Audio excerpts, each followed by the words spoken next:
bigyan nyo sila ng chance na kontrolin kayo. Kasi deadlock po yan eh. Gusto nyo ipanukala na remote makalahok si Bato remotely. Makalahok yung mga makukulong na senador remotely. Nagbanta na nga si Lacson na mag-walk out lang sila eh. At gustong-gusto po nila yan kasi mas marami nagsasabi na magulo sa Senado. Ngayon po, nakialam na po yung Pangulo. Nakikigulo na rin. Umiiling-iling daw sila ni Recto habang nanonood. Na bakit ang gulo-gulo sa Senado ngayon? Bakit daw ang gulo-gulo? Mr. President, gising! Sa tingin nyo, wala kayong handyan? Sa tingin nyo, wala kayong kasalanan? Yan yung problema kay Mr. President eh. Lahat na nagaganap sa panahon niya, siya yung presidente, tinatabla niya pa rin. Wala akong kinalaman dyan, wala akong kinalaman dyan. Kayo po, sentro ng may kinalaman dito. Ito, sabi niyo, hindi ako kailanman umatake kanino man. Hindi galing sa amin ang gulo na yan. Hindi raw galing kay BBM yung gulo. Ito pong gulo na to, kumbaga, produkto po yan ng mga ginawa ninyo before. Sige, pakinggan muna natin kung ano sinabi ni BBM. Hindi galing sa amin ang gulo na yan. Yan. I have never attacked anyone. I have never put down anyone. I have never declared war on any political group whatsoever. All I do is work. Ayun naman pala eh. Hindi kailanman matake. Hindi ko kailanman binaba o siniraan ng sino man. Hindi ako kailanman nagdeklara ng digmaan laban sa anumang grupong pampolitika. Ang ginagawa ko lamang ay magtrabaho. Ayos no? Alam niyo Mr. President, mawalang galang na po. Ipaalala ko lang po sa inyo. Ang kaguluhan pong nagaganap ngayon sa politika ay directly galing po sa inyo. It's either bakit directly galing sa inyo? Kasi kayo po presidente ng Pilipinas at ang mga involved po sa kaguluhan ay kitang-kita po na sumusunod po sa inyo. Halimbawa, di ba? Kailan po nagsimulang sumadsad yung inyong mga rating? Kailan po nagkaroon ng kaguluhan sa Eto po, amuyong lang itong mga dilawan at kakamping eh. It's between the government versus the Dutertes. Kailan po nagsimula yan sa tingin ninyo? Bakit parang naghugas kamay kayo na wala kayong kinalaman dyan? Lahat po yan, spillover lang ng banatan ng mga gobyerno nyo versus Duterte. Hindi po ba? Unit team kayo? Yung hindi mo nang panatili, Mr. President, yung unit team, wala ka ring kasalanan dyan? Nakita mo ba yung ginawa ng mga tauhan mo kay BP Sara? Ka-unity mo pa si BP Sara nung nagsimulang atakihin. Paalala ko lang Mr. President ka-unity mo pa si BP Sara nung simulang atakihin siya ng mga attack dog dyan sa Congress. Yang Makabayan Black. Pagbintangan siya sa 125 million na confidential fund. Ikaw ang nagbigay, Mr. President. Nag-request sa'yo, si BP Sara ng confidential fund, binigyan mo ng confidential fund, tapos hinayaan mo na atakihin ng iyong mga tauhan dyan sa House of Representatives. Sino nga pinuno ng House of Representatives nung sinimulang atakihin si BP Sara? Si Martin Romualdez. Diyan po nagsimula, nakahalata si BP Sara. Kaya niya sinabi yung salitang tambaluslos. Do not be a tambaluslos. Wala nga kayong ginawa para maawat 'yun, Mr. President, eh. Hinayaan niyo lang na lahat ng mga congressman na kaalyado niyo umatake kay VP Sara. Imbestigasyong walang kawawaan, hinayaan niyo lang dahil sa may nag-aambisyon. Sabi ni VP Sara, yung tambaluslos. Hinayaan nyo lang yung mga tauhan nyo na atakihin si VP Sara na ka-unit team nyo.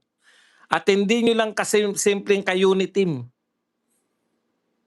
Hinayaan nyo lang atakihin yung nagpanalo sa inyo. Huwag na tayo magbulahan. Lahat ng political analyst, mapadilawan, mapakakamping, mapamakabayan black,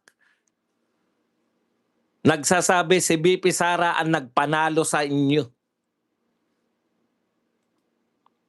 Bilang ganti sa pagpapanalo kay VP Sara, hinayaan mo na yurakan yung pagkatao ni VP Sara, wasakin sa pamamagitan ng bintang na walang kawawaan. Hanggang sa nagwala si VP Sara, etc. etc. Next, na pinanggalingan ng kaguluhan, hinayaan mo. Ito daw ang yung legacy ayon kay Lito Banayo. Humirit pa si Lito Banayo. Tinanong daw siya ng third floor studio, hindi raw siya makapagsalita kung ano yung legacy. Legacy mo bilang Pangulo. Tapos afterthought, na-realize niya, ang legacy ni BBM bilang Pangulo ay siya ang tanging Pangulo na nagsuko ng isang Pilipino sa isang walang katuturang international court. Kayo lang po sa buong mundo ang very willing na magsuko. Hindi tayo member, ha? Yan ang magiging legacy mo sa Pilipinas. Sino ba si Duterte sa pamilyang Marcos? Si Duterte po ang kaisa-isang presidente na naglakas loob na magpatupad ng batas tungkol po sa pagpapablibing sa libingan ng mga bayani. Bakit sinasabi mo naglakas loob? Opo, dahil all presidents before Tatay Digong, lahat po yan takot sa mga dilawan. Takot na galawin ang bangkay ni Marcos Sr. Si Tatay Digong, dahil siya po ay maalam sa batas, ang linaw po ng nakalagay sa batas ng Pilipinas. Lahat ng former president mayroong karapatang malibing sa libingan ng mga bayani. See?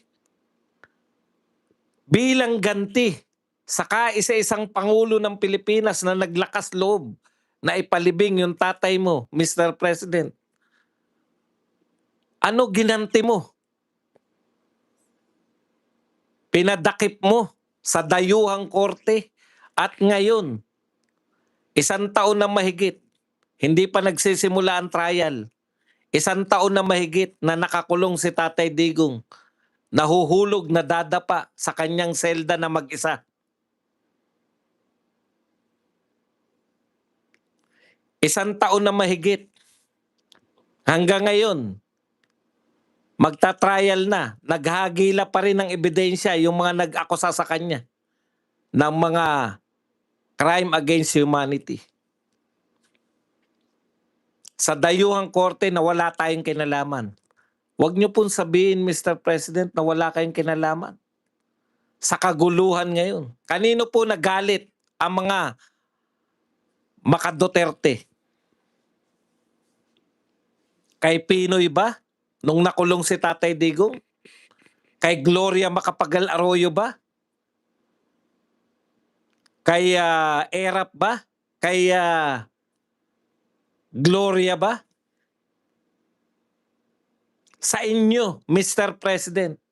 Dahil alam ng lahat na kayo presidente, inalaw ninyo. Tapos ngayon sasabihin nyo wala kayong kinalaman sa kaguluhan. spill over lang po tong kaguluhan na to. Bakit? Nagsimula nung maagaw yung Senate presidency sa Tutang Soto. Ngayon, alam na natin. Supposedly, Mr. President, separate ang Congress na binubuo ng Senado at House of Representatives, separate sa executive na pinamumunuan mo bilang presidente. Kung totoong separate, bakit ka nagdeklara? Bakit ka nagdeklara, Mr. President, na ayaw mo nung remote, na ayaw mo dun, kumakampi ka rito sa minority? Kung totoong hindi ka nakikialam, hindi mo dapat yan. Sa'yo na lang dapat yan. Kasi ito ay purely batas. Hindi po to batas ng Pilipinas yung pinag-uusapan. Rules of Senate. Rules of Senate lang. Hindi nyo makuha ng harapan, hindi kayo makahatak ng mula sa 13. Ang ginagawa ninyo, ite-technical ninyo. Mr. President, ano po yung nakakahiya? Yung taong gustong magtrabaho, senador, binoto siya ng mga tao. Nahahadlangan. Si Bato po, nahahadlangan yung kanyang kagustuhan na maging senador dahil laging may banta sa kanya na siya ay dadalhin sa dahig. Hindi pa ba tayo nadala, Mr. President, na meron kayong pinadala sa dahig na hanggang ngayon walang kaso, wala pa rin paglilitis, pero nagdudusa na sa pagkakakulong mag-isa?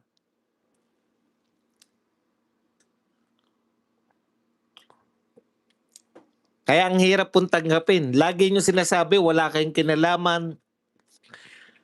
Naganap ang pinakamalaking pagnanakaw sa kasaysayan ng Pilipinas, dinaig pa nyo. Dinaig pa yung pagnanakaw na Guinness Book of World Record tayo.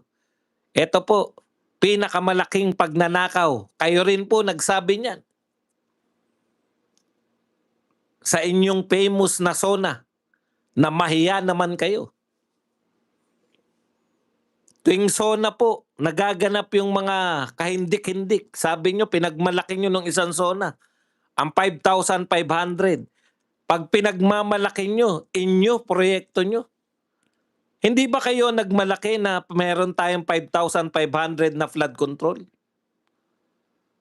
Nung na-realize nyo na ghost project pala yung nire-report sa inyo ng mga flood control, na kung hindi ghost project, palpak na proyekto, substandard project, biglang wala na kayong kinalaman, pinagmalaki nyo yung 5,500, dinig namin Diyan na pupunta yung pera natin. Tapos bigla kayong walang kinalaman. Dapat may kinalaman kayo kasi kayo ang presidente. Ang kaguluhan sa Senado, ang dali lang po niyang pigilin. Kung linaw niyo pong ideklara sa Malacanang, sabihin niyo po sa mga mamayang Pilipino, sa lahat, hindi tayo manghuhuli ng Pilipino dahil lamang sa dayuhang gusto niyo matapos, di ba? Yung kaguluhan. Direkta sabihin niyo sa mga law enforcement agencies, makinig kayo sa akin. Ada. O, naintindihan na nila. Ako na magta-translate. Ang dali lang pong itigil yung kaguluhan dyan sa Senado. Deklara nyo po. Gumawa po kayo ng presidential order na lahat ng mga agency, PNP, NBI, DOJ, AFP, ay pinagbabawalan na manghuli sa pamamagitan lamang ng warrant of arrest ng ICC. Tapos, papasok si Bato. Dahil may pinanghahawakan siya, nakautusan ninyo na bawal siyang hulihin. Dahil ang ICC ay hindi na tayo, matagal na tayong hindi miyembro. Hindi po, wala pong malinaw, wala pong kaliwanagan. Natatandaan po namin, ilang oras kayo pa po nag-announce na papunta na si Tatay Digong sa Dahig. Ano po yun? Wala kayong kinalaman pero in-announce ninyo na papunta na si Tatay Digong sa Dahig. Kaya hindi po uubra. Hindi po uubra, Mr. President, na sasabihin nyo na hindi ako kailanman umatake kanino man. Sa salita siguro, hindi kayo umaatake. Hindi kayo nagmumura. Pero tauhan nyo ho lahat nung naghuli. Tauhan nyo si Torre, tauhan nyo si yung magkapatid na Remulla, tauhan nyo si Anyo. Lahat na nanghuli, tauhan nyo. Tauhan nyo sila Kanilaw. Tapos wala kayong kinalaman.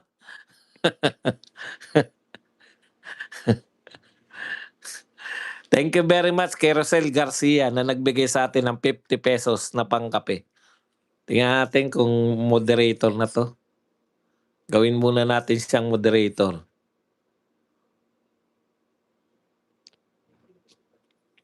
Okay, punta tayo sa sagutan nila ni Amy Marcos. Ito po sabi ni Amy. Wala.